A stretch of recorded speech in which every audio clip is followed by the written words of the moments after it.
Well, good evening, everyone, to this event tonight at the Frontline Forum.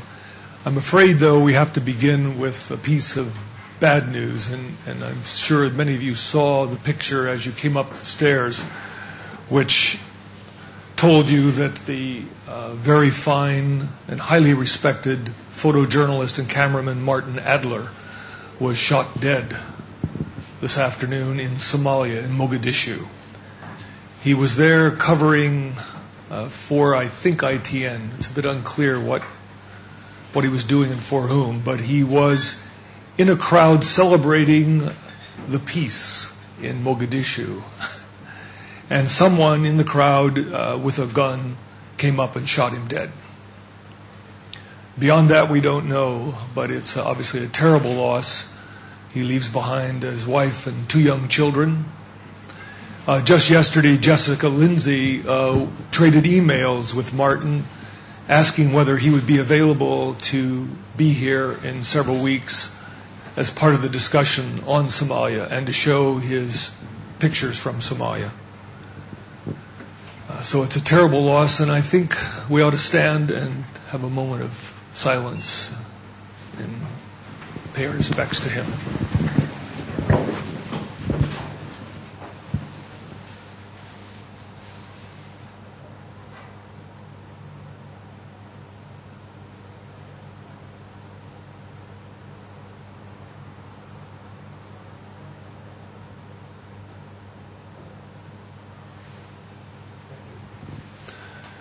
Many in the room actually worked with Martin and knew him. Many members of this club, Ron McCulloch, James Brabazon, had all done documentaries with him and described him as a tremendous person to work with, tremendous character, fantastic journalist. So it's an enormous loss, first and foremost, to his family, but it's also a terrible loss to the journalistic community. And at the appropriate time, we'll be having a proper tribute here to him and his work. So I'm sure we'll advise you all. I'm sorry to make that sad segue to tonight's event. We're very proud to be able to host this event tonight because we have spent so many evenings here at the Frontline Club dissecting embedded journalism, the pros and cons of embedded journalism. But we have not paid proper attention to the contributions made by unembedded journalists, to independent, unilateral, freelance journalists who have, since the war started, been taking some remarkable pictures, taking some remarkable risks, and a lot of their work has never been seen for all the reasons that many of us who have spent time in the news industry know. But this band of 4, this group of 4, has been there for a considerable period of time and produced some remarkable visual material. And it's now available in a book which is going to be for sale here later tonight, Unembedded, 4 independent photojournalists on the war in Iraq. And the introduction is by someone that you also recognize, Philip Jones Griffiths. And we'll let them talk more about this. You can buy it here, you can buy it downstairs in the club. So I think that's the way we can work this. But Cale Alfred, Thorne Anderson, and the third member of this group, Rita Leisner, is not with us tonight. But the other person who is probably more familiar to this audience because they read The Guardian and have seen a lot of his reportage and photographs, Gaith Abdul Ahad, is also with us tonight. So we want this to be very informal. They're going to make a presentation about their work, show you pictures that I'm sure you have never seen, and that should be part of the discussion, why these pictures haven't been seen more widely in mainstream media, both in newspapers and in television. So at some point I'd like to hear from them on this. But they're going to take you through a presentation and then very informally have a question and answer with you. This is being recorded tonight, so please, when you want to ask a question, wait for a microphone and you can identify yourself if you'd like. It would be helpful for them to know something more about where you're coming from and asking your question. So, Thorne, I believe in this sort of jazz format, you're going to start out, do the melody, and then the others are going to pick up. So thank you very much for being here. Yeah. Thanks for the nice introduction. This project, Unembedded, is in some ways kind of for us personal as journalists. We all have this struggle against official sources of information when we rely too heavily on, say, the Pentagon or some Ministry of Defense. And when we see a story on the ground, it often doesn't meet up with the reality. And official sources, tend to give us these kinds of statements that don't really do much to illuminate a story. So in many ways, for us, it's an answer to these official sources of information. I want to start just by showing you this week's Time magazine. Have you seen this cover, Zarqawi? Is it last week or this week? It's the one that's on the stands now. Khaith has a picture in the magazine. For me, this has some significance because I've been interested in this cover in another context for a while. This is a cover from 2003 and today. It's as if they're sort of, I think they must have cut the budget in their design department. The interesting thing was I've been using this picture in presentations for a while. And the funny thing was that while I was researching for this picture, I came across this one from 1945. I think they're trying to make a rhetorical point here. Just for those of you who are a little slow on the uptake. Saddam, Hitler. Now, when I think of Hitler, I think of armies marching across Europe, bent on world domination. And I was in Iraq when this cover, before this cover came out, but I was in Iraq before the war, and this is the fourth largest army in the world, as we kept hearing. This is what I was seeing then. So I was feeling this sort of disconnect. And frustrated in general, as a lot of us often are, at the way complicated stories that we feel very personal about are reduced to single sort of cartoonish figures.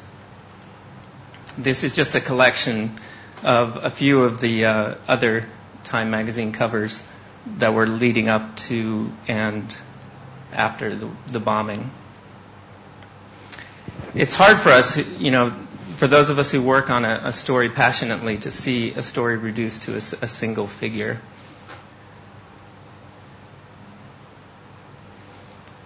This is Iraq before the war, a complicated place, not a pleasant place. I'm not the best authority to speak on this. We can talk with Khaith; he'll have much better things to say about it. But it was interesting time. I mean, this is a demonstration that was organized, and the people. These are students. They didn't necessarily want to be there. They're compelled to be there for this demonstration. It's a bizarre kind of country. Many of us in this room have seen these kind of countries before, these authoritarian regimes. By the way, these guys were in the parade. At the end of the parade, as I was photographing them, I got past the bandstand, and I was so consumed with making a good composition that I didn't realize that we had walked past the end of the parade, and suddenly there were no other journalists, no audience, nobody looking, just me and 30 of these guys. And they surrounded me and they said, "Where are you from?" I have a very difficult time lying, so I said, "I'm American." And one of them rips off his hood and says, "Welcome in Iraq," and kisses me. And so it was a complicated place. And this is the continual frustration that led to much of the effort to put this book out. Many times people ask me, what's the most horrible thing that you've seen as a photojournalist? And I think they're expecting me to talk about, missing limbs and eyes rolling on the ground. This, for me, was the most horrible thing I'd ever seen. This is before the war, during the sanctions period. A 5-year-old child had been through a circumcision. It was discovered that he had an ailment that prevented his blood from clotting properly, so he was essentially bleeding to death. Now, in most countries of the world, this is an easy disease to treat. With the regular drug treatments, you can clot your blood and you can continue to live a relatively normal life.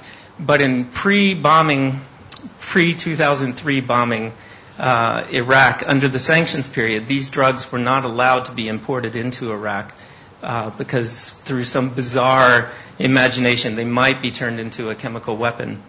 And so the doctor here is essentially giving the child a saline solution. The mother, I think, knew that he was going to die. The doctor certainly knew that he was going to die. I knew that he was going to die. He had nothing to do with the big politics that brought on the sanctions. And these are the kinds of frustrating moments, and for me was the worst moment. Even now, when I see the photograph, I remember that time. And this is a story that I really wanted to tell at the time, and just wasn't really able to, because there's, as we know, these stories develop these sort of dominant media arcs, and if your story doesn't fit the dominant narrative, it's often difficult to make your story get wide publication. So the war did come. We saw the statues come down. We saw them again and again and again. We saw scenes of celebration, some more appropriate than others. But at the same time, I was seeing this kind of thing. These are pictures just within a week or two of each other. So while there were many Iraqis celebrating the fall of Saddam, there were also those who remembered the 3-week bombing campaign that had just finished and were not happy with the American invasion. And yet, it seemed like this was all we were getting to see again and again and again. This is the part of the story that fit the sort of dominant narrative. And I think it took a long time for the dominant narrative to sort of slow down and allow this kind of reporting to come to the forefront again. Now, I think we're much more open to stories that tell some of the complexity of what's happening in Iraq. But that's what led us, really, that gave us the motivation to put this book together, is to tell more personal stories and to show a bit more of the complexity than what we were seeing in general. Now, the book is called Unembedded because we wanted to show a different point of view. And by that, I don't mean a different political point of view. I really mean a different physical point of view. What does Iraq look like when you don't travel with the American forces or with the British forces? What does it look like when you're not embedded? From that physical point of view, it looks a little bit different. And we wanted to set that aside as an artifact of one period of reporting in Iraq. Now, I don't think any of us, all of us have been embedded, and you can do great journalism as an embedded journalist. It's a great place to do stories about the soldiers, for example. You know, explore this bizarre culture of the military. You know, you can show some of the relationships between the military and the local population as when you're embedded. You get access to scenes that otherwise you wouldn't get access to, like house raids. You get to really explore the culture. I mean, these guys would be out fighting during the day and at night watching The Matrix on their DVD laptop players.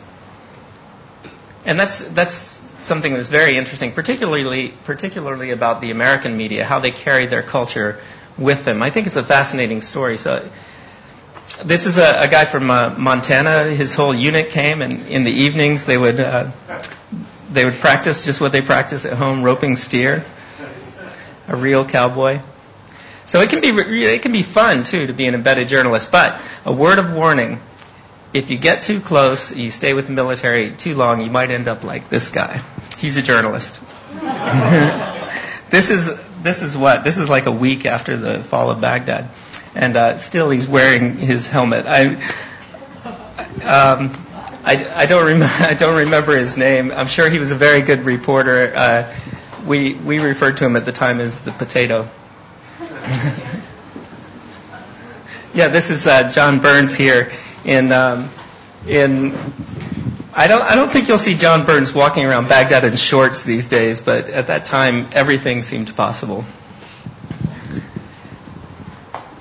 So this is the bombing, and again, it's from Time magazine. I don't mean to pick on Time specifically. In some ways, it's just the easiest one to research and bring up. But the title, Saddam Under Siege, that's the kind of thing that was continually getting under my skin, reducing, again, this entire complicated country to a single character. And I know Rita was coming in from the north through Turkey, so she didn't have access to the bombing. Khaith was more or less in hiding at the time for really legitimate and complicated reasons. I was arrested and kicked out of the country after just a few days of the bombing, but Kale was, by the skin of her teeth, able to stay in Baghdad. So the headline didn't read Kale Under Siege. So these pictures are Kale's. Do you want to operate that? We should have taken turns. Okay. We could swap seats maybe, or you can operate that. I'll do it. Yeah. So I spent a lot of time in Baghdad during the bombing campaign. Actually, I'll turn my chair like this, and I spent a lot of my time in hospitals because that's some place we had easy access to, and it was one place where you could really begin to tell a story about the sort of Iraqi view of things, the Iraqi side of things, because when people were injured, eventually they would end up there. If they were lucky, they'd end up in the hospitals, and occasionally you could sort of trace them back home. You can go through these. Occasionally you could trace them back home, or if you were lucky enough, you actually got to the site of a bombing soon after it happened, and you could witness the grieving, the funerals. This girl was killed in a U.S. bombing of a market outside of Baghdad in the first 10 days of the campaign.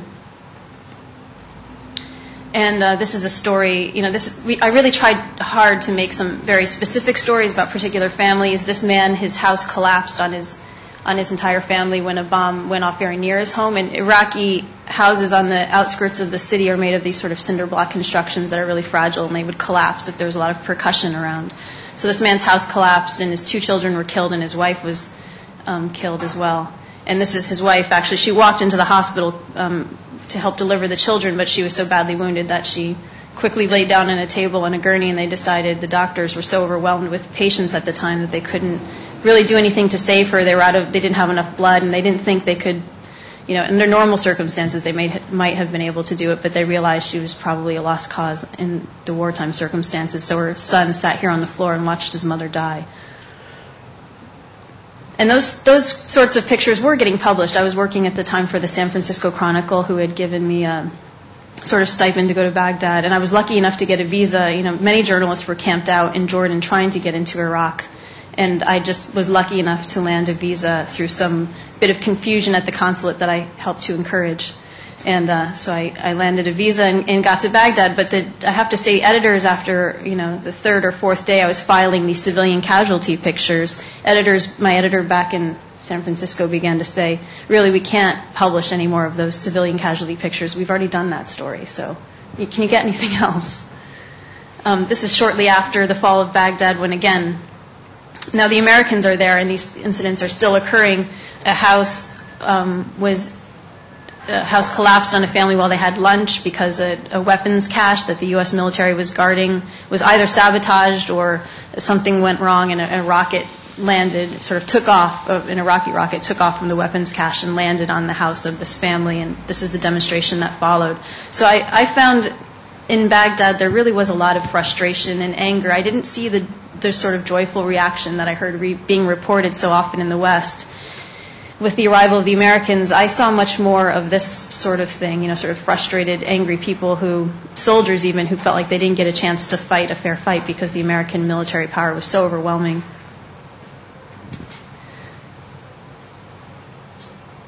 So shortly after the fall of Baghdad, I really wanted to get out of the city I'd been trapped in for those 3 weeks and see more of the country. So now that I could essentially go anywhere, with a writer I was working with at the time, we found a family in Fallujah, or just outside of Fallujah, and started spending a lot of time with them. We'd actually gotten to spend one night with them during the bombing. We sort of snuck out and broke the curfew and met these people. So after the war, they sort of welcomed us pretty quickly into their homes and welcomed us like this. We spent a lot of time in the small village with the sheikh and the Dulemi clan, and he we sort of would go there for R&R, really, in this what was then a very quiet, rural village on the Euphrates River.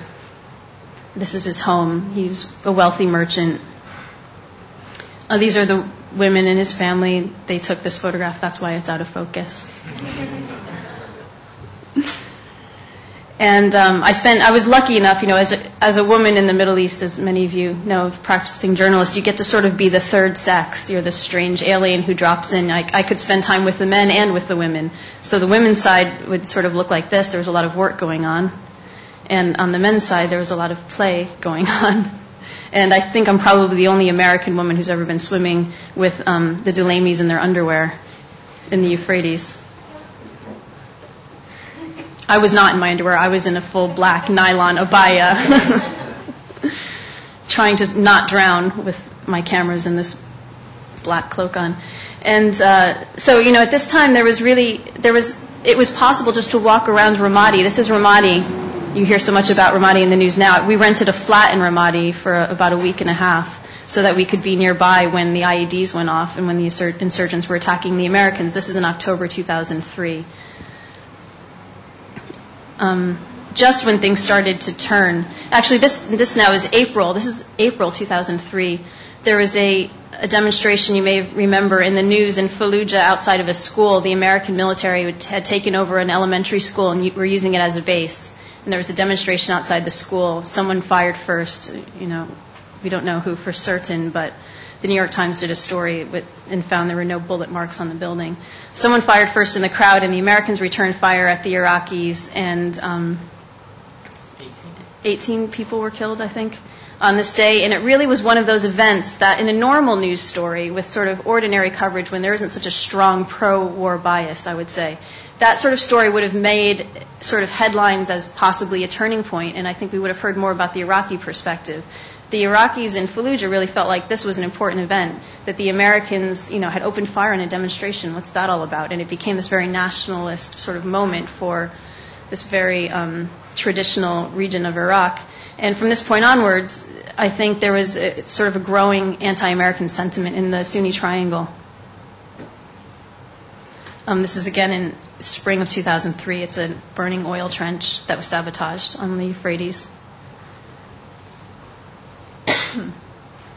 And as time passed, this is now in the fall of 2003, the sentiment really began to pick up and change. The graffiti on the walls began changing. And at this time, we could still, though, travel in the region and get a sense of what the resistance looked like. And the few journalists who were spending a lot of attention, giving a lot of attention to the resistance, I think saw the actual character of the sort of beginnings, the seeds of it, and the sort of national movement that dominated what the Iraqi resistance was. But shockingly, so few journalists really were out there at that time in the Sunni Triangle. The few journalists who did go and spend time in the Sunni Triangle came away with stories like Anthony Shadid's stories that won him the Pulitzer Prize, and Patrick Graham's stories that won him the Overseas Press Club Award for a story in Harper's Magazine called A Year with the Iraqi Resistance. But I was so shocked at how few journalists were actually out there, outside of Baghdad, outside of the press conferences, documenting the sort of growing sentiment among Iraqis, the anti-American feelings and the physical attacks that were increasing all the time.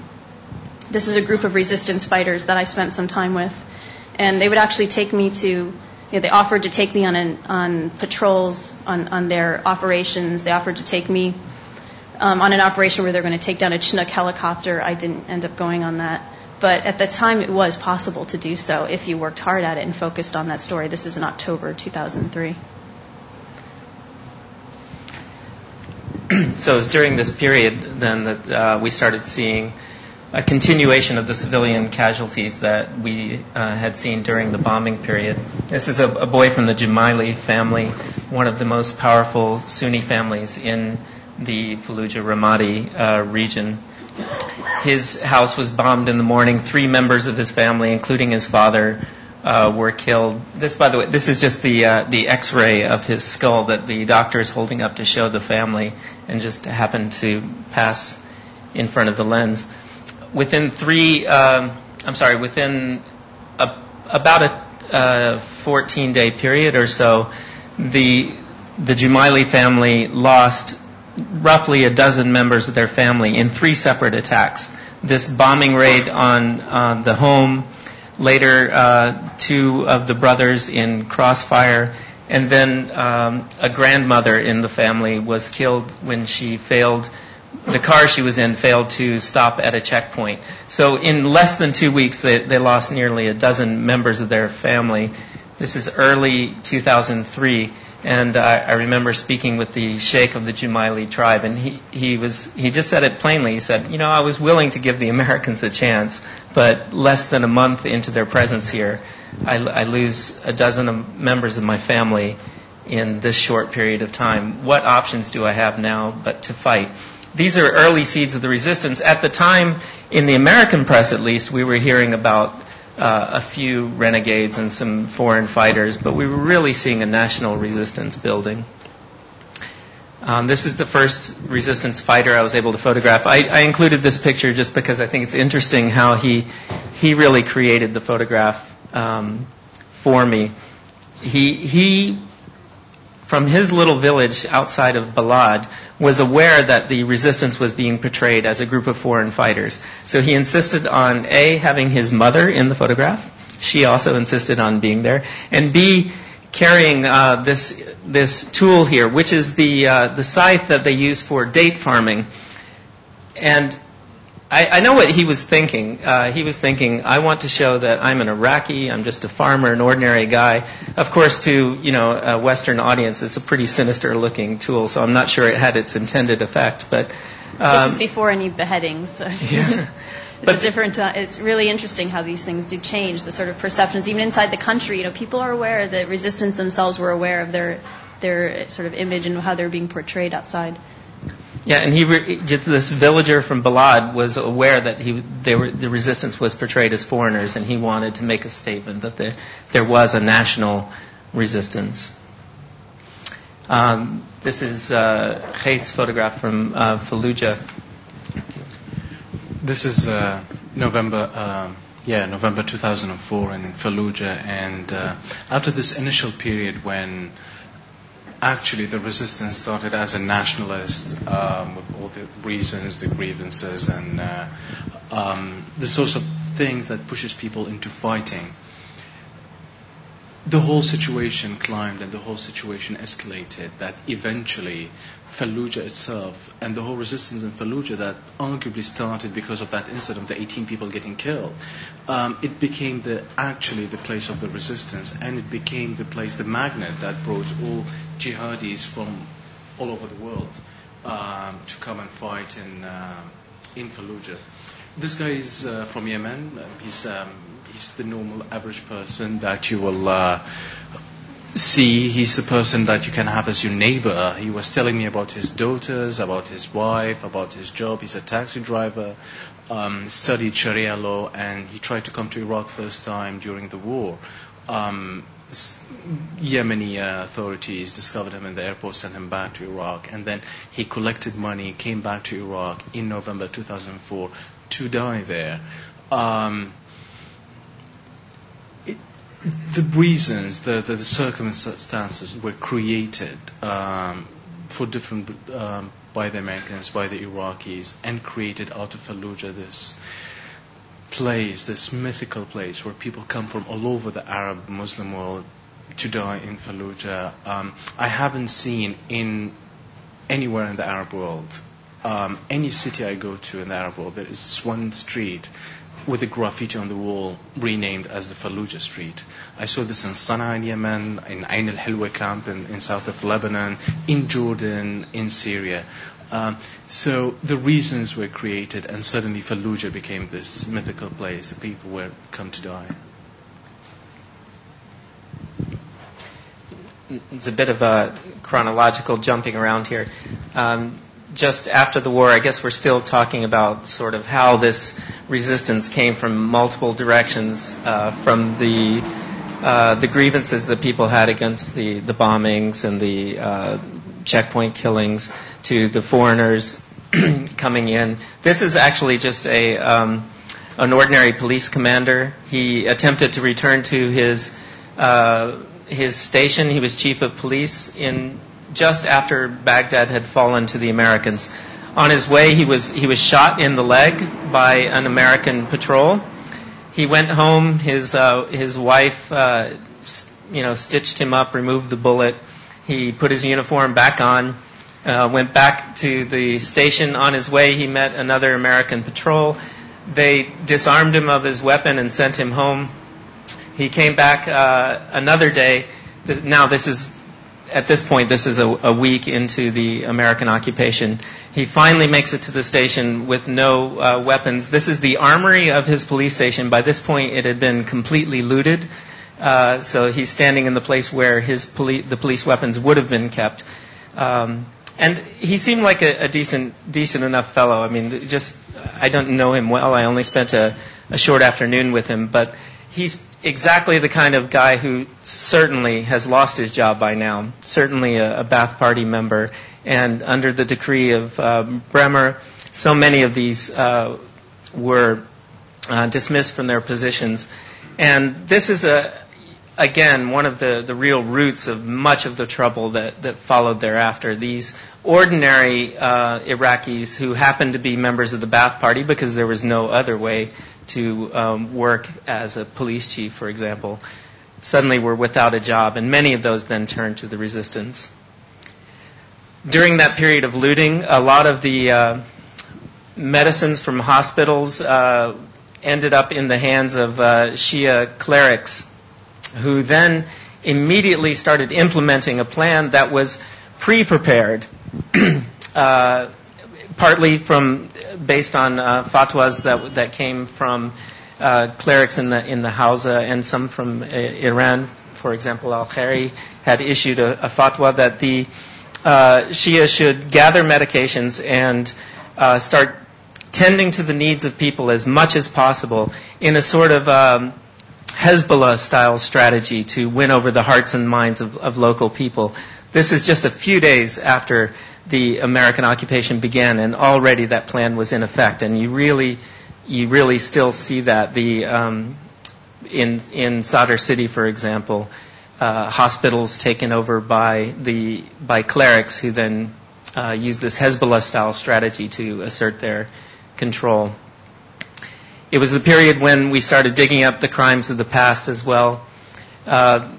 These are a Shia reburial from the south from 1991 when the uprising was put down.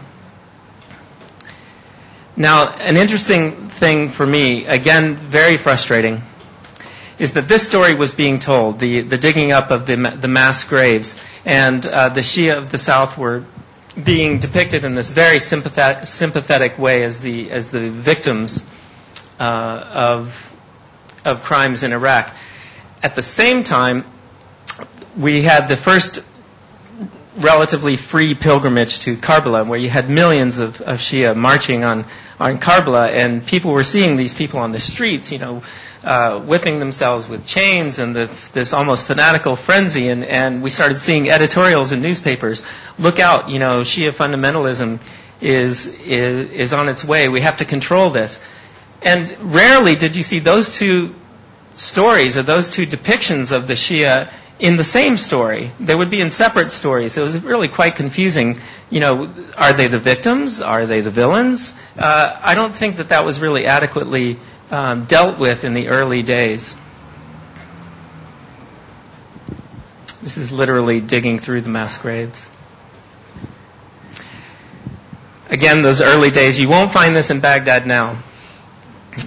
This is, in fact, I don't know when you'll ever see this in Baghdad again.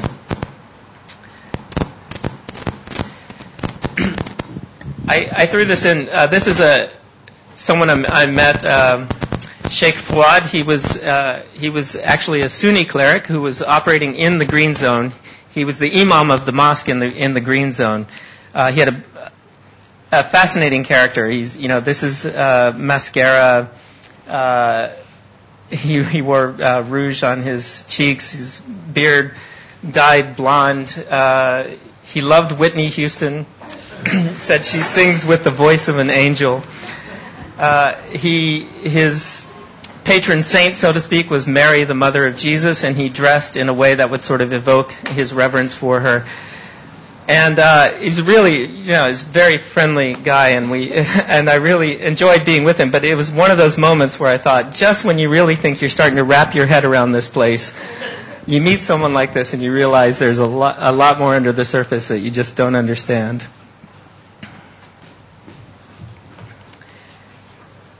I'll tell you about this picture, and then we have a series of race pictures that follow. But this is a really common scene after an attack against U.S. forces by the resistance. I think this was an IED attack on a U.S. truck. This is again in October or so, 2003. And after an attack like this, I could go up with my translator at this time and hang out and talk to the guys, some who were scavenging parts off the truck, some of whom might have been involved in the attacks or know the people who staged the attack. But the point is that these guys would gather. There would be a crowd so often after an attack against the Americans because, there's nothing much going on in the village, or, Iraq's sort of a dysfunctional place even at this point. And so it would draw people out, and civilians would, kids would dance, they'd sing, they'd jump on the vehicles. So after one of these attacks in Haifa Street, I was in my hotel room, and by that point we've been in Najaf for like 5 weeks. See the smoke and yet another IED, so I run to the scene. And I arrived to the scene kind of a bit late, 45 minutes later, and people were already there celebrating, people already there kind of chanting around there was a burning Bradley in the scene. As I'm arriving to the scene, I hear kind of a small explosion, and I see a couple of helicopters moving, and then this is what happened, what followed. The people who were dancing, chanting around the burn Bradley, 2 small helicopters, U.S. helicopters, start firing directly into the crowd of people. I ran with the people who survived the first explosion, and I hid behind a kind of a concrete block. And from there, I was taking the pictures of the people who were left in the middle of the street, who survived the first attack. Then there was another explosion, and when the helicopters go away, people would run, try to rescue the people left in the middle of the street. The helicopters would come back, fired again into the scene, and this is what happened. That's an Arabiya journalist, few guys hiding behind this building. And he was making a live report in front of the Bradley when the helicopters came and fired the rockets into the crowd. One of the kids was there left in the middle of the street. The American spokesman in Baghdad claimed first that the crowds fired at the U.S. helicopters. There were no arms amongst the crowd. The insurgents had attacked and left, and those people were just kids from the neighborhood just celebrating around the Bradley. They later changed the statement and said, oh no, the helicopters, out of a routine procedure, they fired rockets into the Bradley, trying to disable the Bradley, but obviously the Bradley was on fire before the helicopters.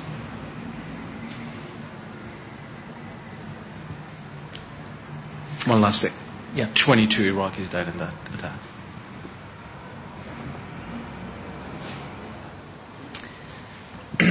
Yeah, I guess we put this picture in just to further illustrate the sort of disconnect between what Iraqis were hearing, because they also had access to these official American statements at the time, and it doesn't go over their heads. They very well perceive the disconnect between what they see in daily life and the statements that come from the military. This was back when they used to do daily press conferences with the military. The U.S. military, and broadcast them. I don't think they do that anymore, do they? Yeah. There's a movie theater in Baghdad. By the way, most of you know this, but he's now the governor of California, by the way. Strong country. So I spent a lot of time with Iraqi women, sort of trying to show all aspects of society. And this is in Sadr City, where outside of a beauty salon, at a certain point in, I suppose by the end of 2003 into 2004, really in 2004, at a certain point, beauty salons became a target of the Sadr militia because women would go inside and become, made up and then go off to parties and weddings. And, ordinary Iraqi women, this is sort of a slight shift, but these attacks against beauty salons and the increasing kidnapping in the city of children of wealthy Baghdadis really created the sort of atmosphere of violence that affected, I think, women even more strongly than men, because women were often sort of sort of these weak targets of different kinds of sort of radical politics. So those girls in the last photograph are in a cafe in Baghdad, but that's not a scene that you would see, I think, certainly not now, but even at this time, these girls were afraid to meet with a journalist. Women did not want to be photographed by a journalist because they didn't want to be targeted for appearing in the Western media.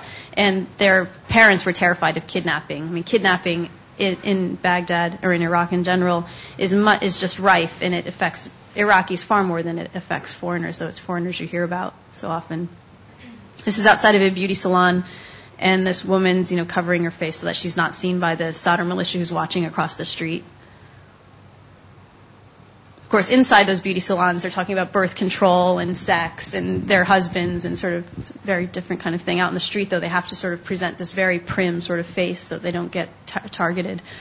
And then on the other side of the spectrum, this is in 2004, these women are wives of some higher level leaders in the Sadr militia, and they're sort of fighting within their community for the right to fight. They would like to fight alongside their husbands. They're not fighting, but they're sort of asking and posturing and learning how to shoot guns. And I'm not sure where this stands now, but there have been female suicide bombers in Iraq, I don't think from this group.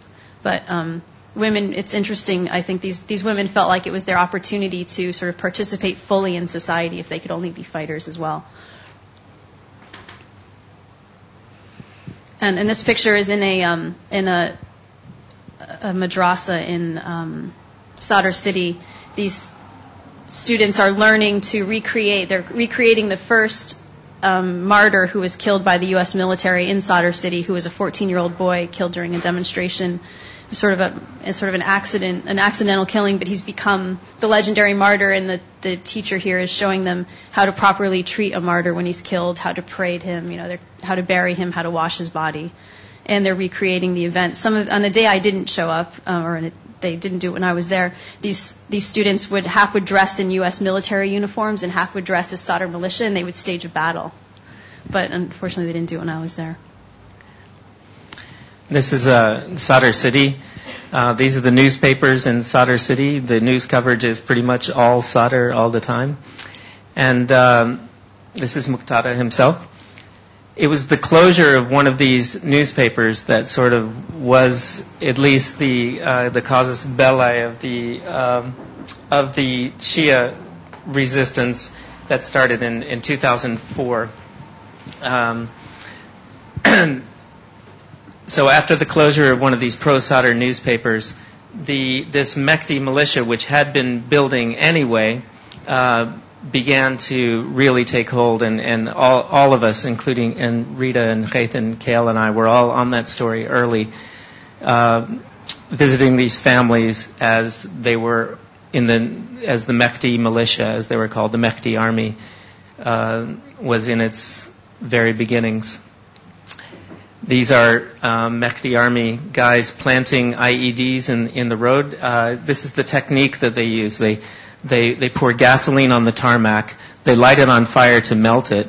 They dig it up, plant artillery shells, then cover it up again so that it looks like a piece of ordinary road, so that when the American vehicles will drive over them, they can detonate them by remote control. Now, it was difficult for me to photograph this. It took several times of going out with them and being out with them at night. And basically, when you work with the Mehdi army or any other insurgent group, you are under some of the same limitations as when you work with the Americans. There are some things that they don't want you to see, and they will shut you down. The difference is, I would suggest, is that the Mehdi army is just not as good at it, controlling you, as the Americans are, and eventually they just get tired and lazy, and you can start to take photographs that ordinarily they wouldn't allow you to photograph. We follow these guys around on night patrols, night after night, until they're finally like, okay, whatever, just leave us alone. Yeah, and they're tired too. This is like 3 o'clock in the morning. So the fighting began first in Sadr city and then very quickly moved to Najaf. This is Khait's picture. I'll let him talk about his experience during this period. That was in actually in Sadr city, and I was with a guy for half an hour. He was firing shells. Someone told him there was like American police station, so he came. He put the shells and he fired shells. And at that time, all the press releases talks about this militia, army, whatever you want to call them. But in the end of the day, they were like actually a bunch of, at that stage, were pathetic people. Because I remember that day he would put one of the shells and it wouldn't fire, and then he would flip the mortar, and the shell would fall like 2 meters away from us, or he'd fire a shell and would fall like 5 meters away from us. And those were the people who were just doing the fighting. And the Mehdi army that eventually was created and was given this size of a grand insurgency. That was in Najaf, and by that time the fighting was really, really heavy. And there was one guy behind this smoke. He would come out of the window, fire from a machine gun at 2 American Bradleys who are there. We were hiding by this corner, and so he would fire. He would go inside, then the Americans would fire back again. Now this is a jump in time, because this is one of the last 2 days in the fighting in Najaf. At the end of that street, there's the shrine of Imam Ali. Everyone fled Najaf. The fighters fled Najaf. The people fled Najaf, and an old woman was left there in the street. I mean, she had some mortar with her, and that's it. She was there throughout the entire siege. I was also in Najaf at this time, and I made it into the shrine for some period of time, and this was a scene that I never photographed, but I saw many times when the fighting would become very heavy. Most people would take cover, but this woman was sort of psychologically disturbed and really wasn't able to take care of herself. Occasionally, I or some of the other people there would take her away, but she would always end up back in the same place. Still in Najaf. Sniper, one of the. This is kind of just next to that. There was the cemetery where the Americans have managed to reach, and this is that was the front line of the fighting. Talking about restrictions, it's out of focus because, lots of times we had to resort into just kind of clicking and kind of taking pictures from our heads, and they wouldn't ever let you take pictures of their injured fighters or any of their casualties, but you had to resort to many tricks to take these pictures.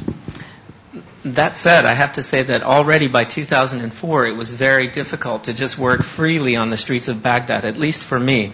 I know that Khait had more freedom than I did at that time. I think now, even Khait, anyone with a camera, it's very difficult to just work freely on the streets. And I remember at the time, for me, having this bizarre sense that the Americans had laid on a full-on siege to Najaf. They were using all the weapons in their arsenal, 500-pound bombs, mortar fire, tank fire, Bradley fighting vehicles, snipers. And so most of the civilian population had fled if they could, or some stayed behind to protect their families. But I remember walking through the streets after having tried to work in Baghdad, where I was nervous all the time, and suddenly there were so few people on the streets that I felt sort of free and relaxed. And at some point it occurred to me, does it take a full-on siege for me to feel like I can work in this country? And that's when I really started thinking maybe my time in Iraq my days are numbered here, because it's becoming so difficult to work. These are some of the few civilians who stayed in the city through most of the fighting, and this street that they're about to cross is essentially the front line with snipers from either side at either end. And so he's, got his arm in the air because he's trying to cross the front line, and that was something that happened every day. The few civilians who did remain in the city and tried to move around would just walk across the front line with their hands in the air, which is what we did as well when we were finally able to pass through the front line. And on one day, because we sort of spoke to the U.S. military, we spoke to the Mahdi army, we organized a convoy, and we said at 2 o'clock we're crossing. That's it. We're frustrated. We can't go inside. There's a couple of journalists, Thorne was one of them, inside the shrine, and we were frustrated that we couldn't get inside, so we finally just organized this convoy and on our own sort of broke the siege one day, hoping that would work, and it did. We got inside. And for me, this day was the turning point where I began to truly believe that journalists have a lot more power inside conflict situations than maybe they sometimes realize, that it's really important to continue to push the envelope when you're trying to cover a story, because you can sort of affect the turn of a narrative. And at this point, there was a fight going on. It was the Mahdi army inside, the Americans with greater firepower outside, but no one was really covering the Mahdi army side of things because no one could get to them. And once we did, we weren't sure exactly how they were going to respond, but they welcomed us, of course, with open arms because no one was telling their side of the story. So they saw that the fact that the journalists were giving them attention sort of meant that they were actually, they meant something. They were getting somewhere, and they saw that for that reason they let us in. We didn't change the course of events, but we did change the course of coverage. This is Wraith running for cover with Joao Silva from the New York Times in Najaf. I just included this story, or this picture, so he could see himself. We could see him in action. You saw it for the first time tonight, didn't you? And so now, after that first day, the Iraqi journalists and Arab journalists, everyone really, we all sort of were in the same boat, crossing back and forth, and we cooperated together to sort of allow this to happen. And I really feel like, sometimes I hesitate to say this because it seems like a grand statement, but I think from the early on in the Iraq coverage, if foreign reporters or the sort of the mass media in general had managed to tell the story of the insurgency really from the beginning and had paid attention to it and given it, not discredited it the way the U.S. government did and sort of calling it this sort of dead-end struggle, but had treated it like what it was. It was an insurgency, not good or bad, but that's what it was. If it had been covered from the beginning, I think maybe we would have had a longer shelf life as journalists in Iraq. We maybe would have been able to cover that story longer and in more depth if we had started properly from the beginning.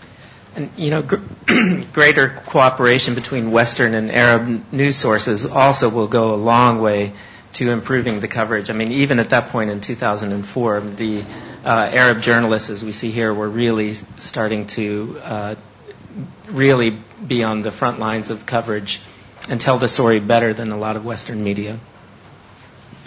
This is a scene, in Najaf where we're standing with the Mahdi army in one of their frontline positions.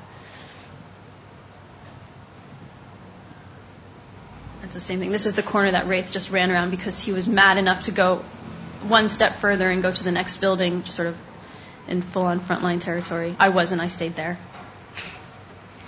Now, just to set some context, just to remind you of what was happening in Najaf at the time. Pardon me. Najaf is the home of the Imam Ali Shrine, which is essentially like the Vatican of Shia Islam. It's a religious center. It's a shrine to one of the, you might say, fathers of Shia Islam. It's the home of the educational home for Shia Islam as well. Something like the Vatican. The Mahdi army was fighting the Americans in Najaf. They had been surrounded in the old city and had holed themselves up inside the shrine. Perhaps the second holiest shrine in Shia Islam, second only perhaps to Mecca. At the time, journalists were in Baghdad. We saw on television at that time, Ayad Alawi was the acting prime minister, and he made an announcement that all journalists had to leave Najaf, not just the old city of Najaf, not just the city of Najaf, but the entire province. He didn't want any journalists there. And so that I think was the moment when a lot of us then started going to Najaf to try and see what was happening there. There were a lot of statements being made by the prime minister and by the American military that the Mehdi army was using the shrine to launch attacks, that they were launching mortars from inside, that they were storing weapons inside, that they were destroying the shrine from inside. And all of this was in preparation. We've seen this before in other conflicts. You make these sort of statements in advance so that if you storm the shrine with your own troops, you can blame the damage on the other side, and you can justify storming the shrine. Now, with such a holy icon, storming the shrine would have had hugely unpredictable results, not just for Iraq, but think about Iran as well, which is predominantly Shia, almost exclusively Shia. So many of us made attempts to get in. Philip Robertson of Salon.com and I managed to get into the shrine. This is the gate. I met Khaif more or less at the gate of the shrine. He was just on his way out. We managed to get in and stay for some time. And this is what we found inside. In fact, they weren't using it as a weapons storehouse. They were, maybe a Kalashnikov here or there, but for the most part, the fighters would have to disarm before they came into the gates of the shrine. Occasionally, they would carry their wounded in. They would be told to leave their weapons outside. There was a mixture of fighters and civilians, some pilgrims who were just there for moral support or to pray for the protection of the shrine. They had converted one room into a makeshift hospital of sorts. This is outdoors. That's the shrine itself, a beautiful building. But you can imagine for 3 weeks, these bombs falling all the time. It was almost impossible to sleep inside. 24 hours a day of bombing, religious fervor running high. When the electricity would go down, people would chant, "It's a sign from God." The electricity would come back on. They would chant, "It's a sign from God." And the electricity was always going up and down, so there was a lot of chanting. During one of those interludes, somebody thought they saw the image of the Mehdi, which is essentially like a Christ figure in the Shia world. The image of the Mehdi, the disappeared one, appeared in a window, and he pointed at it, and that was enough to bring 300 people around chanting. And I took a picture of the window because I wasn't really sure what they were talking about. And then that was a big mistake because then I had 300 people wanting to see the back of my digital camera. Show me the picture of the Mehdi. Show me the picture. I had a translator with me. He got so fed up. Finally, he's like, "Look, the Mehdi is not going to show up on film. Leave him alone." And amazingly, they're like, "Oh, yeah, right." And just walked off. This guy insisted on patrolling each night from his wheelchair. But eventually, Sistani, Ayatollah Sistani, who at the time was here in London for medical treatment, Sistani and Muqtada al-Sadr, they both are Shia figures. I don't know, Sistani, you might think Eminem, and whereas Muqtada al-Sadr, think 50 Cent, kind of more thuggish. Sistani intervened in the crisis. I don't mean any disrespect by that. He intervened in the crisis and brought in what he called them peace marchers to march on Najaf, which essentially was a way to diffuse the crisis because they'd come to a standstill. Bring in the marchers. The Muqtada al-Sadr's Mehdi militia could march out with them, disarm themselves, supposedly leave their weapons behind, in fact, pack them up in crates and ship them off to an undisclosed location. And so the marchers came in, and that was the way that it was diffused. But it didn't go off easily. It was, that's the marchers, and as they kind of reached the outskirts of Najaf, Iraqi police or American troops, no one knows, opened fire on them, and just total kind of chaos, and bullets were kind of whizzing around and hitting the trees. Yeah, at the time, the police were what I think many of us were most afraid of. The police, they had their own bone to pick in that fight. And this is the aftermath. Much of the old city of Najaf was destroyed. The market area, this is Khaith's picture.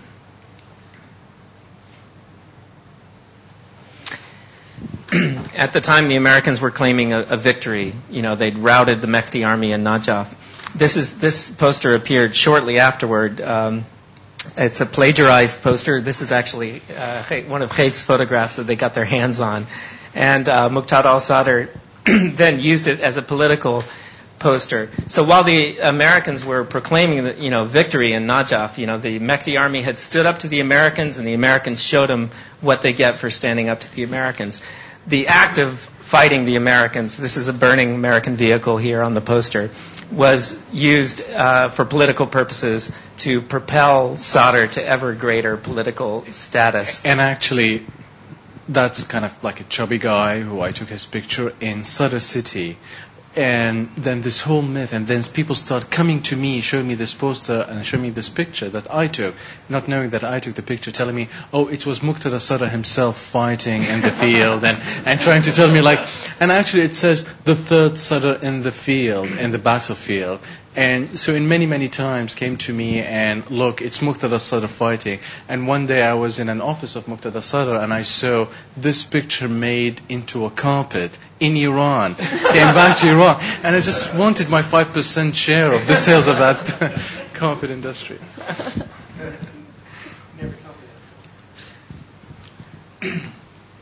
So the the final section here is the new Iraq, where the police became 2005 especially really started becoming the targets of attacks. This is Baghdad, Khaith's picture. It's Iraq violence, the daily scenes in Baghdad streets of violence, death, car bombs. But there's also freedom and a flourishing media and entertainment industry. So the biggest soap opera in Baghdad was something called The Violence in the Streets of Baghdad, something like that. And these were the scenes from actually kind of people acting the violence in the streets of Baghdad and making it into a soap opera as if they don't have enough violence in the news.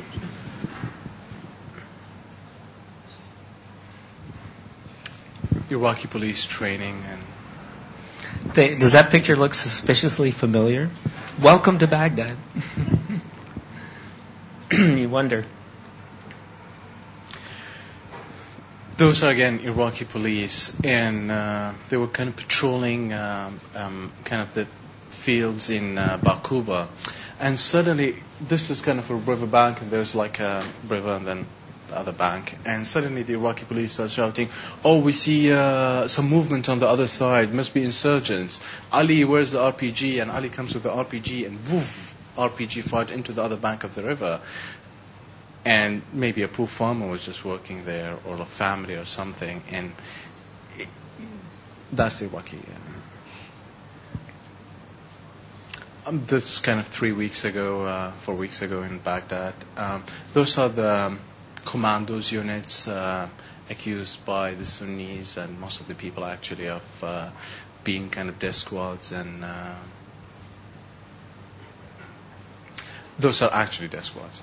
They're the Ministry of Interior commandos, and they go into raids in Sunni villages in Taji on the outskirts of Baghdad. And anyone who is a Sunni, who has the family name of being a Sunni, will be just put in a truck, taken to one of the detention camps, beaten up in the process. That's, again, one of their raids, and it's a very funny story. They sat there on the outskirts of the Sunni village, and there was a captain, a lieutenant, and a sergeant, and the captain asked the lieutenant, do you have the maps provided by the Americans with the GPS locations of insurgents? The lieutenant asked the sergeant, do you have the map? And no one has the map, so what do we do? And then one of them comes with this plan of, if we raid the first house in the village, if we grab the guy, he will tell us. So they jumped into the house, they grabbed this guy out of his bed, and they put a gun into his head and started beating him up. And so we know that you're insurgents, we know that you're kind of supplying RPGs and weapons and explosives to the insurgency. You're going with us unless you tell us where is Ali's house or Muhammad's house. And then the guy just 4 o'clock in the morning, he didn't know what's up. And then a couple of slaps, couple of punches on his head and a gun. And then he said, yes, Ali, I know Ali's house. So then he goes to Ali's house. And then Ali becomes also totally freaked out and scared. And then he becomes an informant to the Americans. And then he starts kind of singing and gives more names. And they had originally a list of 9 targets to get from that village. They ended up with something like 17 or 18 Sunnis from a village. Again, one of the raids of Iraqi commandos. There is kind of, when they grab a person, there was an initial, investigation, when kind of a couple of flaps from everyone. Why do you kill us? Why do you hate the Shia? Predominantly the guys, the commandos, predominantly they're Shia, or kind of 100% Shia. And those guys are Sunnis. And so there's always this hatred, this kind of beating and kicking of. Those are kind of the 17, 18 that ended up in that one day of interrogation. This is the Yarmouk hospital, 2005, end of 2005. Kind of spent a couple of weeks there. This is the main emergency room in the main hospital in Baghdad, the west of Baghdad, where most of the casualties of the car bombings, the violence casualties will end up in this emergency room. And in that emergency room, in 2 weeks, it was really appalling. Doctors had no medicine, had no anesthetics, almost the same circumstances, almost the same situation that Thorne was, and Kale was kind of recording in the beginning of the war, the same situation. Here's a guy who had a shrapnel in his arm, and the doctors operated on his hand with no anesthetics, and he was just screaming. And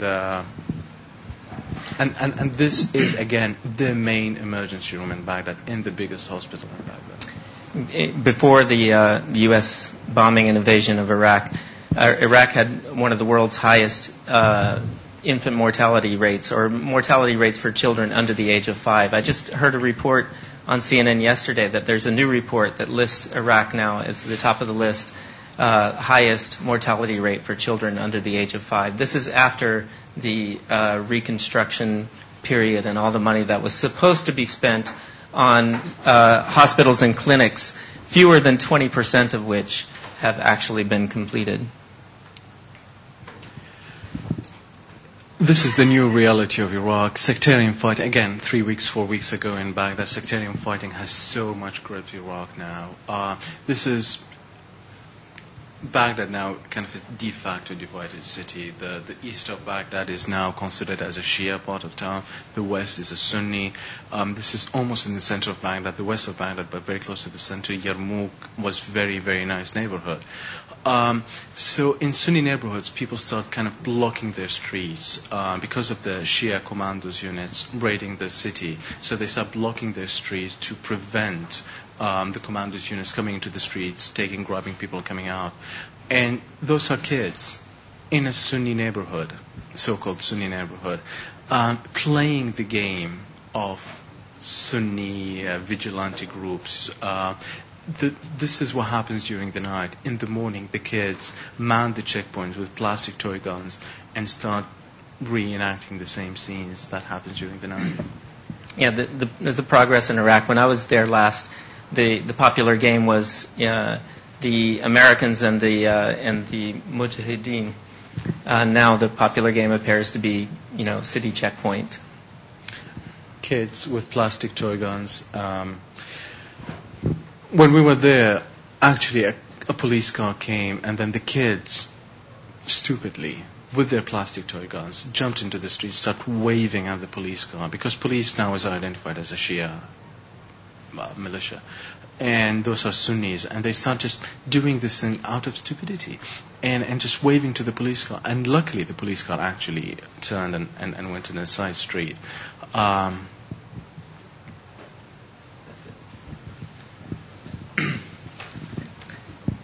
This is our website where we're hoping to expand the project now. I mean, you'll find information on the website about the book, but also about the exhibits. We have 2 copies of the exhibit that are touring in the U.S. and Canada. We would love to bring the exhibit to Europe. If anyone has any ideas for funding it, they know where we can lay our hands on some money to print another copy. We would love to bring it to Europe. We're hoping to expand the website to include unembedded reporting now from reporters outside of the group of the 4 of us, because there are a lot of good unembedded reporters still working in Iraq and have done some great work. And so we hope in the future to expand the site as a home for that kind of reporting as well. But thanks for your patience.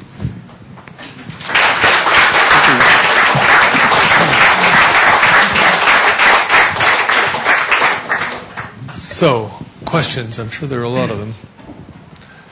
Yes. I just want to ask a friend Gareth, how do they distinguish between Shia and Sunni? Are there any particular names they use? Or features? It's a very interesting question, because as many people been in the Middle East know, I mean, you can, in 2003, when you can't distinguish between Sunni insurgents and Shia militiamen by the beards, the dress code, the green bandanas, it was very distinctive. Now it has reached to a really, really scary level. So if you're a Sunni, it's going to be really stupid to go into a Shia part of town. And lots of people with very distinctive Sunni and Shia names started changing their ID cards, started getting like faked ID cards. So if your name is Umar, which is a Sunni name, you change it into Muhammad, which is like a neutral name. But then the stupidity reached a new level. And I was given this lecture for 1 hour by 2 Sunni guys to tell me, oh, it's very easy to distinguish a Shia. Their eyes are smaller than a Sunni. They walk differently. They open the... Absolutely, absolutely. I mean, it's just like telling me how to distinguish, I mean, a Serb from a Kurwa, you know. It's just like... The sectarian violence is so entrenched in the society now that people are talking about 2 distinctive communities. Well, actually, they all Arabs. They all come from the same tribe. You can distinguish a Sunni from a Shia, but people are kind of creating these legends and these kind of myth of a Shia and a Sunni. See, I come from India originally. And there is riots between Muslim and Hindu. There, you see, the distinction is that you happen to be in a Hindu area and you are a Muslim. They'll take your trouser down to see whether you are circumcised or not. Muslim generally get circumcised, you see, and this is the indication of... And another question I like to add, if really BBC...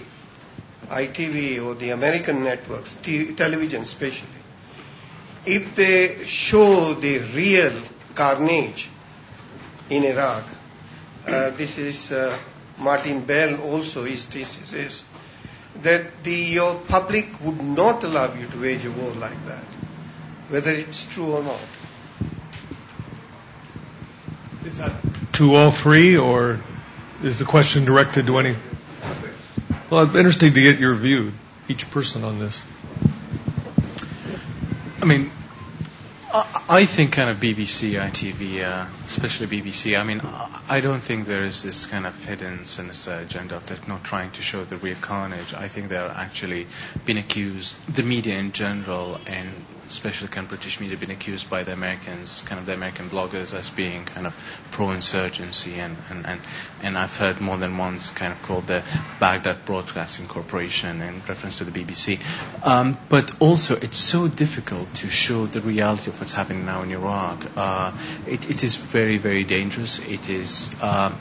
I'm sure there are so many journalists, kind of some sitting here, others in different parts. They would love to go, and they would love to go and show the real carnage. But it's almost impossible. It's almost impossible. I get a question a lot when I'm in the U.S. The U.S., you need to understand, a lot of people get their news from television, and the most popular television news network is Fox News. Unlike the BBC, Fox News has a very, very clear agenda at minimizing the violence in Iraq. I can say that without hesitation. And unfortunately for your casual news viewer, if that's where you get your information, you could conceivably, in good conscience, ask a question like, are things really bad in Iraq? I'm always stunned by that question. But I think it helps just to educate viewers to say that what Khaith just said, it's very, very difficult to actually cover Iraq in its fullness.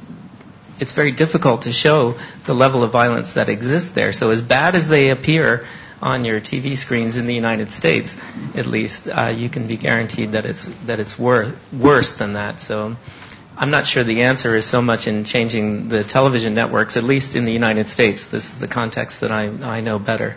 But in educating viewers and how to interpret the information they get from their television screens.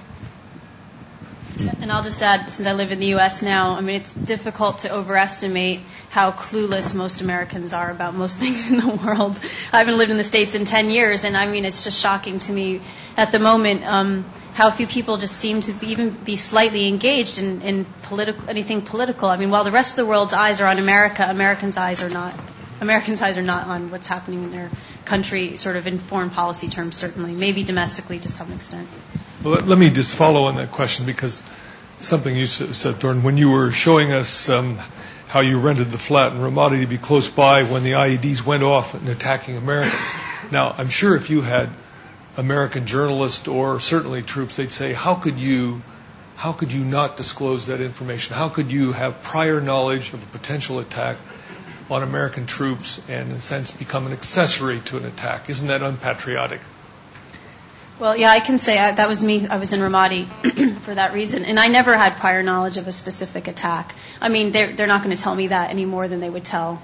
At least they did. They never did tell me that. They said what they were thinking about doing occasionally, and occasionally would say, come with us tonight. But they were careful never to tell me exactly what was going on. Though I was at one time accused. I showed up at the site of an attack outside of Fallujah about 2 minutes after it happened, because I was living in the town in Ramadi at the time. And the soldiers accused me of having prior knowledge. They wanted to see my passport. They threatened to shoot me. It was really a dodgy moment. Soldiers. American soldiers, yeah, because I showed up so quickly. And they did, want to know how is there so fast. And I said, well, I'm staying nearby, and I heard a really big bang, so I got in the car. It seemed obvious to me. But, many of my colleagues have gotten into serious trouble, and journalists have been killed, particularly Arab journalists, for showing up quickly on the site of an attack afterwards. But, they're just being good journalists. They're paying attention to what's going on. And been detained as well. A couple of Reuters had several journalists killed or detained. CBS had a journalist in Mosul who was detained for a whole year and then sent to a high-security Iraqi court, accused of having prior knowledge to attacks. And it's a very stupid thing for two reasons. Being a journalist in Baghdad, this is what we all do. We hear an explosion, we go into the balconies of our hotels, and we see the kind of the cloud of smoke, and then we just run towards the place. And in most of the times, you can be there between 10 minutes to half an hour. The other thing is insurgents themselves. They don't trust journalists. Why would they give us information about their attacks? They have their own cameras. They have their own internet. And this is basically part of this problem of journalism versus insurgency and everything, is they don't trust us. They don't like us. We are associated with the West. We, in the best cases, if we're not infidels, we're collaborators. So they wouldn't tell us about their attacks and everything. And this whole presumption that the journalists are sort of embedded with the insurgency, if they're not embedded with the U.S. or Iraqi army, it's a really dangerous premise. That said, recently we showed this exhibit in Arizona, which has sent a lot of American soldiers to fight in Iraq, and we went out of our way even to invite a lot of these soldiers who had been in Iraq to come to the exhibit, and to students who were in the ROTC program, training to be in the military, a program which had sent 100% of its students in the last 3 years, the graduates of that program, 100% had gone to Iraq. We invited them as well. During the showing, one ex-soldier was there, maybe 23 years old. He had been part of the initial invasion in Iraq. He toured the gallery, and with a large crowd of people, he couldn't contain himself anymore, and sort of pigeonholed me and took me first to one of your pictures, and then also to one of my pictures, and of insurgents close up. And you have to understand where he's coming from. I mean, they've seen their friends killed by these insurgents who they never see, and they desperately want to see them and get revenge. And here they're looking at pictures of them from 2-3 feet away, where you can see every wrinkle in their skin. And in front of this crowd of people who more or less were hushed by the tense conversation, he says, "How can you photograph this guy and not put a bullet through his head?" And I understand his frustration, but of course, as we understand, that's not the role of a journalist. I don't carry a gun, and even if I did, it would be insane to pull one out when I'm surrounded by 400 well-armed insurgents. But that is, it is an issue that in the United States we continually come up against, and we get a lot of sort of hate email from people who are offended by the fact that we actually photograph these insurgents. I think in that debate in the gallery, we more or less ended up. He said, "Well, are you an American? Are you patriotic?" And I defended myself only in as much to say as if this war is important not only for Iraq but for the United States, and it must be patriotic to see and tell the truth about it. Other questions? Again, if you want to identify yourself, please. Hi, my name's Kevin. From my accent, I'm not from around here or the US, but obviously the war in Iraq's a multi-nation sort of contribution at the moment. And we're talking about, you were saying, embedded journalists at the start with the US, and you concentrate on the US. Do you guys find a difference between the various nations? I mean, the British being embedded, if any of you had experience with them, or the Australians or anything else? I mean, I've embedded with the Brits. I've embedded with the Americans. I learned the lesson from the beginning that if I'm embedded with the Americans, I would never say that I speak Arabic, because then the huge wall of kind of distrust and everything, and I once kind of ended up in this space in nowhere after they realized that I speak Arabic. But is there a difference between what you get, how you sort of receive, and what you get to see?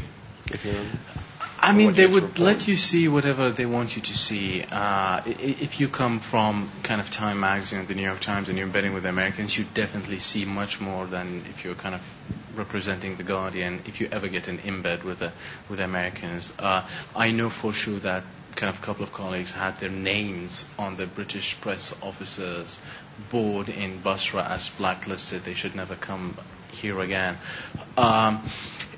As Stone said, it's not a bad thing. It's at all not a bad thing. It's a great tool to report on something. But the danger comes when you try to tell a story of Iraq and you're embedded. I know kind of a couple of journalists from CNN, they covered the Iraq elections by embedding with the U.S. Army. And it's wrong. You cannot report Iraq. You cannot, exactly as you cannot report, I can't write a story about like the U.S. military by embedding with insurgents, and I use the word embedding with insurgents. The same thing, I cannot claim that I represent Iraq by embedding with the U.S. Army. So it's just, we have to be clear and we have to be honest in what we do. But is there a difference? I guess there's a difference. For sure. I guess the Brits are nicer. Mr. Llewellyn, you must have a question. I can't believe it. Well, I've got a kind of, I suppose it's a philosophical question. I was just thinking, I started covering Iraq in the mid-'70s, and I've been there through all its phases, through the Iran-Iraq war, before the Gulf first Gulf War. During the first Gulf War, I was in Baghdad. I went back 4 times during the sanctions era, and the last time I was there was just before 2003. I mean, I'm slightly depressed in the sense that all the things you were talking about, for instance, sanctions, we wrote about, photographs appeared, we kept on about it, and the results of sanctions, they were evident, they were backed up by evidence from eminent bodies of doctors. At least 2 United Nations senior officials quit over sanctions.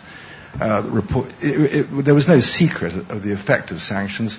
Nothing happened. The only result in the end was this disgusting war against a people who were flimsy, at their most flimsy in 2003, and have been made flimsier still with the consequent violence. That's even worse, of course, than it has been in Iraq at any time in the last, well, probably since the First World War. What I want to know is there any way that you can see in which the reporting can start to have some kind of effect? It seems to me that there's lots of good reporting, not enough of the sort of honest reporting that you're doing. Realistic reporting gets shown by the mainstream media, which is a subject we've all addressed here many, many times. Changing the agenda of the mainstream media, the BBC, for instance. I learn nothing from the BBC about Iraq, nothing, I'm afraid. And this is a terrible reflection on many people who are my former colleagues at the BBC. But I'm learning nothing, and I'm sure the British public are learning nothing. The real reporting very rarely gets through. I read Reith in the Guardian, I see Patrick Coburn in the Independent. There are spots of good reporting, and of course the websites are terrific. But it seems to me that we've got to do something really serious about trying to get the mainstream media really to change their agenda. You mentioned it, Thorne. There's an agenda which is set in London, which seems to me to be getting stronger and stronger. In other words, the diktat is coming from London as to what is broadcast and what is covered. Whereas the people in the field are being more and more ignored, even though they're working under greater and greater risk. However good a job they do, much of their material is never seen outside these fringe areas. Is there anything any of you think can be done, either this end or your end, to try to shift this agenda, to try and get the truth told about Iraq, so that perhaps there might be some effect given to the way our politicians conduct matters in the Middle East? Or are you as dismally pessimistic as I am? I feel ineffective in that regard. I don't know if I'm pessimistic. I feel like I don't know. I don't have the power to control how the big story is told, but I feel compelled to do whatever it is that I can to do as much honest reporting as possible. I had the moment in Baghdad just before the bombs started falling, should I stay or should I go? The question that all of us were going through at the time. And I just wondered how I would feel 20 years from now if I left, knowing, as I could see already was happening in the media, this dominant sort of media arc building, knowing that there would be very few people who would try to, work sort of underneath that dominant narrative to try to explore things in greater complexity.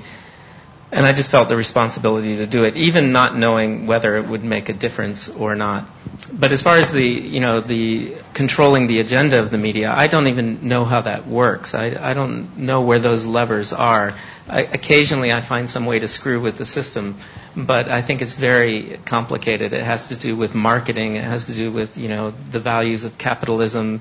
These are big questions that I can't even begin to address. Could I say one quick thing? Please. Yeah, save me from this impossible question. It's difficult. Hi, I'm Jess.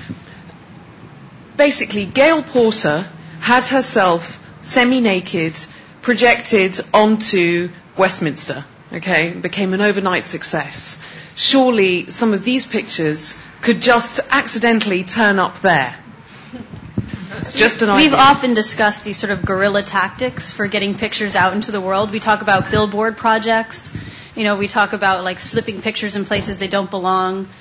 So we do think about these things all the time, and I don't think there's anything wrong with thinking that way. And I think if more journalists did think that way, maybe there could be, the public loves a sort of sensational story, and there's no reason we can't make stories like this a little bit more sensational instead of sort of so dry and morbid. I mean, even this project in its own small way, we started as an internet website, and in the first couple of months that we just started posting our pictures from Iraq that we felt weren't seeing enough play in the media, we had. Tell us the numbers on our website. Well, now we've had 3 million downloads from that website. Yeah, so on our website, I mean, millions of people are seeing it, and we were tracking it was being seen all over the world, as being seen in Israel and the Middle East, and as well as the West. So, I mean, projects like this, I think, are valuable. And I think more journalists just need to put themselves on the line and get their work out there, even if we're not going to make money on it. I mean, we just have to take that as a given. You make your money where you need to, and you keep doing good work and push it forward. I think there's a kind of a huge dichotomy between kind of these discussions when journalists sit here and discuss these things with authority and what's written in the papers.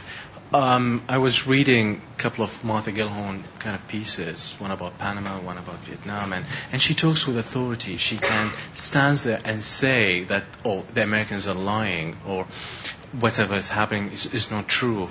What we're lacking now is journalists standing there with authority, declaring a position, declaring that this is wrong and this is right. I love this quote, like the first slide, when the New York Times and the Washington Post and many other kind of newspapers kind of reported on the suicide of 3 Guantanamo inmates. The first quote in that piece was this American general saying, this was an asymmetrical attack on the United States. Those guys are criminals and murderers. They love to die, so they do these things. And then in kind of paragraph like 5 or 6 comes this kind of Human Rights Watch kind of quote saying, this is illegal and happening.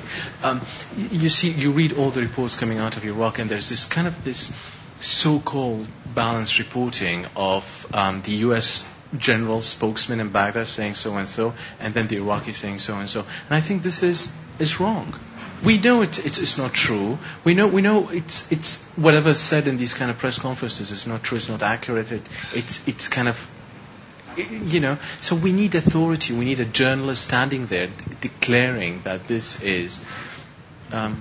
Let me follow just on that, because also you're talking about witnessing this story. You're taking incredible risks to get these pictures. I mean, we talk a lot in here about safety training and what news organizations do to protect their journalists who are embedded, and they still get killed, as we just saw recently with a CBS crew and a maimed female reporter from CBS. But you, looking at those pictures, you're taking extraordinary risk. How do you go about calculating how far you can go to put yourselves in those positions to get those remarkable pictures? You gave in those pictures, in Ramadi or Najaf, when the Al Arabiya reporter has just been killed. I mean, how do you go about making that judgment? Because it is a really big judgment that you're making.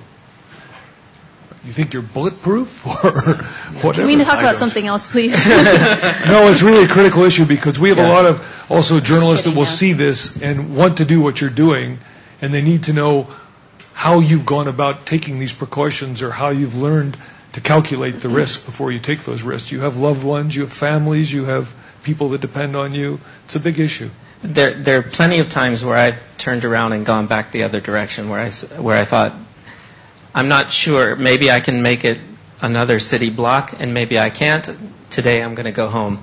And there are some times where I've gone one city block too far, so I definitely don't know where that line is. But I definitely always try to keep in my mind a balance of the risk versus the how worthwhile the story is. For example, with the Najaf Shrine, it felt to me to be a story of enormous importance. I mean, this sacred building that they were talking about storming. So I balanced that against the risk, and it seemed reasonable to me that it was worthwhile to take extra risk to tell a more important story. That's how it works in my brain, at least. And I don't always make the right decisions. I hope that that I've been learning and getting better at making the right decisions. But I always try to keep in mind how important it is and give myself the option to turn around and go home when it looks bad. But of course, as many of us know, sometimes in the moment, and especially when you spend a long time, weeks covering a story like this, your understanding of what's normal and what's acceptable risk gets a little bit warped. So maybe it helps also to take some time off every once in a while and just leave the story completely to keep your senses about you. I think it's really important to take time off between intensive reporting exercises, because yes, you lose perspective on what's safe and what's possible, and you want to push further and further and get closer to a story. But also, I find really the most valuable asset you have in the field as a sort of freelance reporter is the friends that you make and the contacts that you make, and knowing who it is that you're talking to and who you're dealing with, and researching their backgrounds really thoroughly, and in trying to understand what connections they have, and so that you know that you're under some kind of protection. I never felt like I was outside of I wasn't just a lone wolf sort of wandering the streets. I always had at least one really good translator / contact person who had a support network behind him or her that I knew was, kind of reliable and had some clout of their own. And so I just always tried to be aware of where I was and who was in charge and who was in control of things. Okay. I don't think there's any safety network or safety training. Eventually, you'll get killed. If you get killed, you'll get killed. I mean, we saw with Martin tonight, yesterday, he was just there in the middle of a peaceful crowd, and someone came to him and shot him.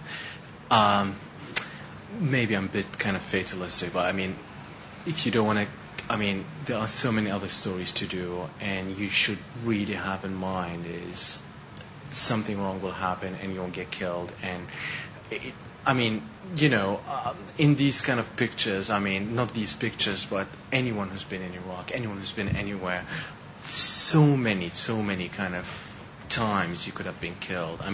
Every time we cross one of these streets, God knows we could have been killed like 30 times in Najaf in 1 week. Seriously, I'm not just being kind of brave or something. So it's in the end of the day, there is a very, very high chance you'll get killed. And this is the risk you should see, and this is what, it's very difficult, for me on a personal level with the people I love and the people around me is, every time you go to Iraq and every time you see a story and kind of part of your brain, this kind of 20% is telling you, but if you get killed, like what happens to all your friends and the people who like you and love you and all these things?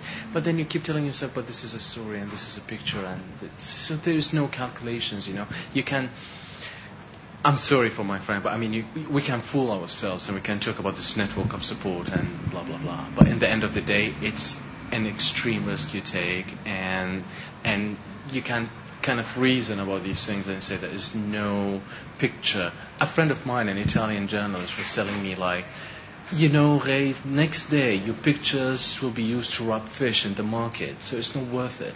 And I'm sure it's not worth it, and the day after that it's not worth it crossing that street. But when you're there, when the moment happens, it happens. So no calculations, no safety, no training.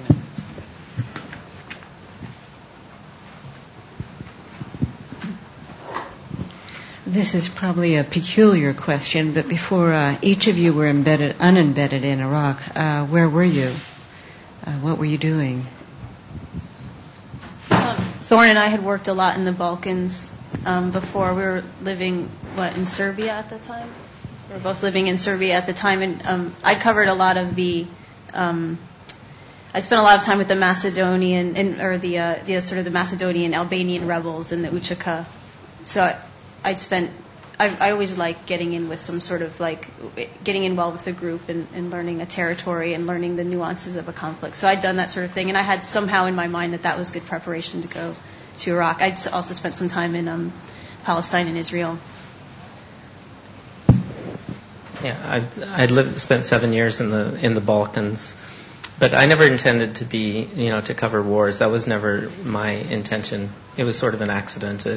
I was teaching at a university in Bulgaria called the American University in Bulgaria when the war started in Kosovo. And I had students in my class who were Serb, Macedonian, and Albanian, Kosovar Albanian in one class. In fact, they were roommates. They lived together, and so I just felt a personal connection to that story, and that's why I went. Not because it was some sort of exotic event or some exotic location. It was in my neighborhood. It was 100 kilometers from my house, and as things happen, you start to be identified as that kind of journalist. So when another story of that type comes up, you get the chance to go. That's sort of how things happened for me. Just embedding in Iraq, I was in Iraqi doing street photography in Baghdad. So the war. But he's another architect turned journalist, Salam Pax, who became the best-known blogger because of his blogging. Was an architect, turned interpreter, and you also studied architecture, right? What is it about? What is it about this? Seriously, it's the only kind of school. It's the only university in Iraq where you're not obliged to study the Baathi history or whatever. So you're supposed to design. So you're given all this free space, and you can do whatever you want, and that's pretty free space. So. Let's take several more questions, and then we'll call it a night and continue to have the conversation. Thank you. Hi, I'm Robin Jones. I'm a literary agent. I'm just connected on the publishing side. But I'd be really grateful, given the quality and the diversity of the panel ahead, if you could explain to me what you think about the word insurgency, which I'd never really heard of until about 5 years ago, till this second Gulf War, which has a sense of surging in, coming into somewhere from the outside.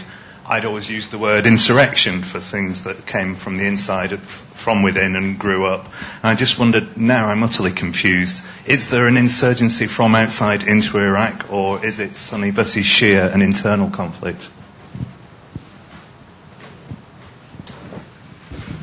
It's so complicated. There's no kind of clear answer, but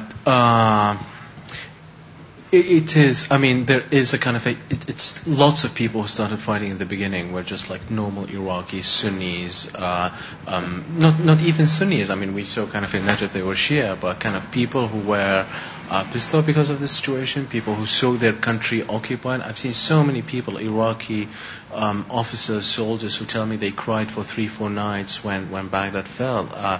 I myself didn't. But lots of people cried and felt this anger, and this anger pushed them into carrying an RPG and firing at the American thing. And those people are resistance fighters, as in any different conflict. And then add to that people who fought for kind of quote-unquote sinister reasons. Add to that, like the Yemeni guy we saw in Fallujah, who just came out to fight this holy war, came to die, and then you have the Shia, and then you have and now it's so complicated. So I think this absurd kind of official U.S. Description of kind of like dividing the insurgency into dead enders and foreign jihadis, I think this is absolutely absurd and stupid, and can never explain what's happening now in Iraq. So do you have any instinct yourself about the actual makeup of what is known as the insurgency, or is that just a blanket umbrella term that we may as well use for the one? I mean, I think it's just a way for kind of journalists trying to, again, stay on the fence and not taking part of the thing. But once you call them resistance fighter, you kind of give them legitimacy, and once you call them terrorists, you label them as terrorists. So I think it's a way, again, the journalist trying to be totally in the kind of vague and call them insurgents and stand on the middle line. And who knows what that word is going to sound like 10 years from now? That may be the hot button word that you can't use. But I mean, we're in a sense playing a game here. I mean, we want to tell this story, but we want to tell it in a way that people will actually use the story, that will somehow fit into the narrative that people know about Iraq. And if you get too particular, then it's not, you can't really do it. You really have to tell the story in a way that somehow fits into this dominant narrative and subverts it as much as you can. But you need to have some overlap, otherwise it doesn't make it, it's completely off the radar. So that's the word that we sort of accepted. It's a bit lazy, but it's also a bit sort of the game that you have to play. Actually, the night Zarqawi was killed, I was in Amman, and in the hotel I was kind of flipping through the channels, and I saw Fox, and Fox had this kind of 5 minutes report about how the enemy media kind of reported the story, and one of the enemy outlets was the BBC. And so this guy in Fox News says the BBC called Zarqawi as an insurgent, and how dare they kind of call him as a terrorist, and which is kind of, in one way or another, I mean, the BBC stopped using the word terrorist just because it's kind of been so used by the kind of the official American whatever kind of statement. So this is why I think insurgents is such a kind of useful term. James Brabazon is in the audience. He spent months with an insurgency in Liberia with the LERD group, and has made films covering various insurgencies. You want to ask something? Hi there. I'm very sorry I missed the beginning of the presentation, so this might be going over ground that you've already covered. And obviously, so I'm filled with admiration for your work. I wondered to what extent, being in close proximity to the insurgent fighters, you developed a sense of sympathy or empathy with them personally or even ideologically, and how that might have affected your perception of how you were gathering the images as you progressed in your time with them. I spent some time with a really interesting guy early on in the resistance movement who was he was an engineer, he was a former officer, and he was an incredibly sympathetic character. I mean, people liked him. You know, he was a nice guy, he was soft-spoken, he was really sincere and really clear about how and why he wanted to fight. He felt it was a violation of sort of, international code and law that Iraq was even invaded. He felt it was a violation of his faith, and it was a violation of his community that the Americans were there. And he was very specific. This was early in the resistance movement, and he was very specific that he didn't want, that he was targeting American soldiers, and it was a completely legitimate military target. And this guy would sometimes come home, even, though he was very committed. One day he came home with this Polaroid photograph of that he'd gotten off of a U.S. soldier after an attack, and it was a picture of the guy's kids made in like Nebraska or something. These like beautiful little blonde kids. And he brought the photograph home, and I was at his relative's house, and he showed me the picture, and he said, "This is really breaking my heart. I mean, this guy's someone's father."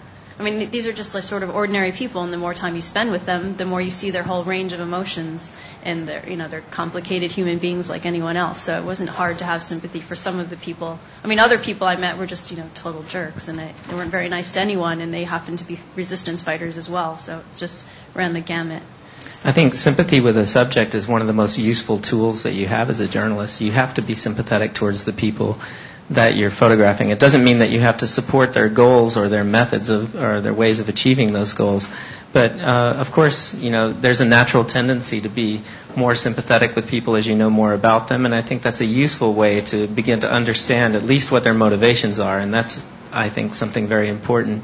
I write in the book about my contact with the Mehdi army and this weird relationship we had, because I worked with them over a couple of months, and so I got to know this guy fairly well, and you get to see the quirky things about his character, how he loves Oprah Winfrey, for example. He thinks that Oprah Winfrey she's sort of, in his mind at least, to the best of my understanding of his broken English, she sort of represents for America what the Shia were to Iraq, the sort of the oppressed underclass, and somehow she made it big and had, she's now on top of the entertainment world, and that was an inspiration to Shia everywhere.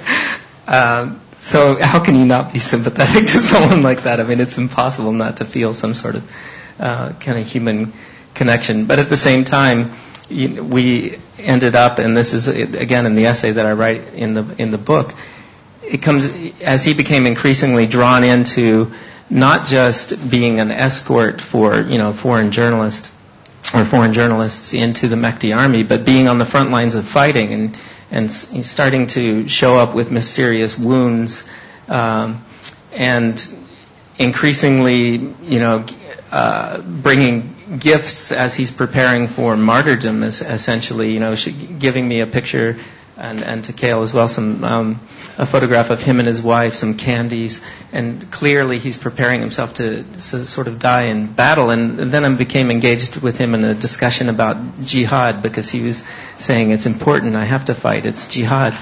And then I don't really want to encourage him to go fight, so you have to play this weird line where when it does become personal, where you still sort of maintain your distance.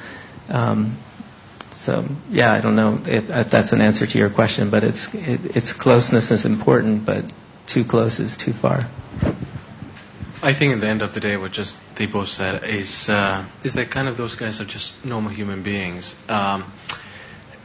It was amazing for me, kind of, to have this amazing opportunity, privilege to go to Fallujah in November 2004, and apart from like Shia insurgents, Sunni resistance fighters, those people are Al-Qaeda. And those are as close as Al-Qaeda as you can ever kind of think of. And jihadis, been to Afghanistan, been to different places. They have this ideology of jihad. They love bin Laden. And they are like the baddies at the end of the day. So, and I met this Yemeni guy, and he was there, and kind of in previous conversations, he was kind of like he would be ready to kind of behead me in a different circumstances. And then the guy was one day kind of like was a very heavy fighting during the night, and in the morning everyone was just kind of there, and he was doing the morning kind of patrol, and he was clearing the gun, and it was raining, and as he was clearing the gun, he started telling me about his wife and his children and how he really kissed his little daughter. She didn't know that he was coming to Iraq to die. She was 4 or 5. He gave me this email address, urged me to send the pictures to this email address so his children would have the pictures of their father before they die. And suddenly it's like, my God, this guy could be my friend in university, He could be like, he was a total normal guy. In terms of family and friends, and if you separate, if you half close your eyes and you don't associate everything with Al-Qaeda and bin Laden and everything. And then the guy was running towards the Americans, and eventually he was killed. So do I have sympathy to this guy as an individual, as a person? I understood him, and I talked to him, and I understood his love to his daughter and everything. On the level of his ideology, of his beliefs, no. In terms of violence in general, no, of course not. I don't accept violence. So I think the moment you kind of start associating yourself, it happens a lot when you embed, and like in terms of you embed with the insurgents or if you embed with the U.S. Army. I was sitting with a couple of friends, photographers, who were embedded in Fallujah with the U.S. Army and Marines, and they were telling me, so where were you in Fallujah? I said, I was there. And so, oh yeah, our unit, we were kind of pounding you there, and we were firing, and so when you start using the term we, I think this is the moment when you have to stop and reconsider. If we kind of talk about the insurgents as we were in thing, I think that's a really dangerous point. Kind of vice versa. I think we're going to whistle this to a stop now. It's really been such a memorable evening, and for those of you who have not looked at the Frontline Club website, thefrontlineclub.com, you'll find some of the past events are now available that we've been recording on video, and you can tell your friends that they're there to be seen, and this event will be available. So I think it's one of those events we've had here that I hope a lot of people are told about it, and you've all been so filled with insight and generous in talking about your lives, and it's really been a privilege to have you here tonight. So thank you very much on behalf of the Frontline Club.